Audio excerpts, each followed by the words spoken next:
Shalom, shalom. Je vous salue dans le beau et précieux nom de Jésus-Christ, notre Sauveur. Je suis votre serviteur, le docteur Yvon Bouba. Êtes-vous prêts pour le café matinal?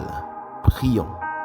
Père éternel, nous nous approchons de toi avec crainte et tremblement en ce jour de mardi 11 février 2025 pour rendre gloire à toi de ce que tu nous as donné un souffle nouveau, mais pour demander ton assistance tout au long de cette journée. C'est pourquoi nous semons cette parole afin qu'elle produise en nous le vouloir et le faire selon ton bon plaisir. J'ordonne à nos oreilles d'écouter et de comprendre cette parole. J'ordonne à nos cœurs de croire et d'obéir à cette parole. J'ordonne à tout notre être entier de vivre et d'expérimenter cette parole au nom de Jésus-Christ de Nazareth. Amen.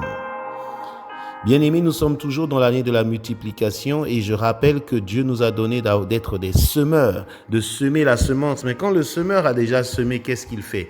Il prie, il espère que la pluie va tomber, qu'il y aura germination, qu'il y aura levée de semis, qu'il y aura croissance, qu'il y aura floraison, qu'il y aura fructification, multiplication des graines jusqu'à la récolte.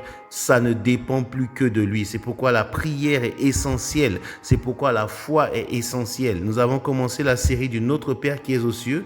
Que ton nom soit sanctifié, que ton règne vienne, que ta volonté soit faite sur la terre comme au ciel. Donne-nous aujourd'hui notre pain quotidien. Donne-nous aujourd'hui notre pain quotidien. Voici le moment de demander. Pendant tout ce temps, nous avons planté le décor. Jésus a enseigné à ses disciples comment remplir les conditions pour faire les demandes à Dieu. Vous commencez par louer le Seigneur, notre Père qui est aux cieux. Vous lui mettez la joie dans le cœur. Que ton nom soit sanctifié, vous vous purifiez, vous vous qualifiez à rentrer dans sa sainte présence car il est 3 fois saint. Alors vous dites que nous sanctifions, que ton règne vienne. Tu implores la présence manifeste de Dieu dans ta chambre, dans ta voiture, dans ton bureau, dans le lieu où tu te trouves. Que ta volonté maintenant soit faite au roi de gloire. Tu te soumets à son verdict.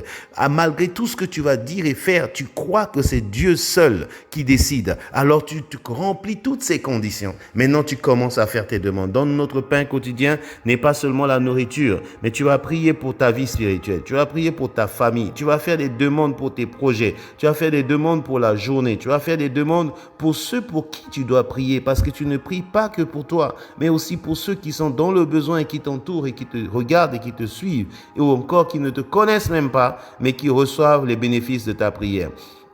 Mieux encore, j'insiste sur la prière sur les autorités. Tu pries pour les autorités du pays. Dieu dit dans 1 Timothée chapitre 2 verset 1 à 2, « J'exhorte donc en toutes choses de faire des prières, des supplications, des requêtes, des actions de grâce pour tous les hommes, pour les rois, pour tous ceux qui sont élevés en dignité, afin que vous meniez une vie paisible et tranquille en toute piété et honnêteté. » Bien-aimé, que tu sois du parti au pouvoir ou pas, que tu sois content avec quelqu'un ou pas, il est élevé en dignité, ses décisions vont impacter sur ta vie. Prie pour lui, que Dieu lui donne la sagesse, que Dieu lui donne la force, la santé, Dieu lui donne la compassion, etc.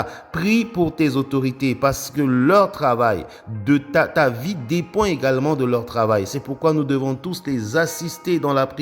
Nous devons prier pour eux, c'est une recommandation ferme du Seigneur. Dans Matthieu chapitre 7, verset 7, il dit « Demandez et l'on vous donnera, cherchez et vous trouverez, frappez et l'on vous ouvrira. » Il parle de la demande insistante, la demande persistante, la demande frappante, une demande qui va aller en progressant en intensité. Dieu insiste lui-même, qu'on lui demande, qu'on insiste et qu'on persiste. Dans Luc au chapitre 18, il donne cette parabole du juge inique qui était un juge qui ne voulait pas traiter l'affaire d'une femme. Mais la femme est revenue plusieurs fois, elle est revenue. Jésus dit finalement, le juge a été obligé de trancher son cas pour avoir la paix. Et il se retourne vers ses disciples pour dire, « Vous ne croyez pas que mon Père qui est dans les cieux ferait de même? Si vous insistez, vous persistez, vous répétez. » Certains pensent que répéter le même sujet de prière, c'est un manque de foi. Non, Jésus enseigne de répéter, d'insister, de persister. N'ayez pas peur de prier pour le même sujet plusieurs jours, plusieurs semaines, plusieurs mois, jusqu'à ce que vous voyez l'accomplissement. Prions le Seigneur.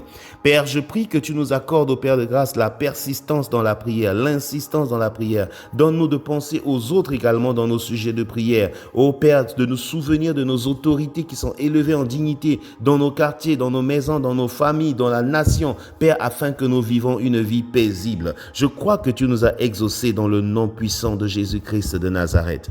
Amen. Bien-aimés, si Dieu le veut, demain nous allons avancer avec pardonne nos offenses comme nous pardonnons aussi à ceux qui nous ont offensés. Que ce mardi 11 soit béni au nom de Jésus.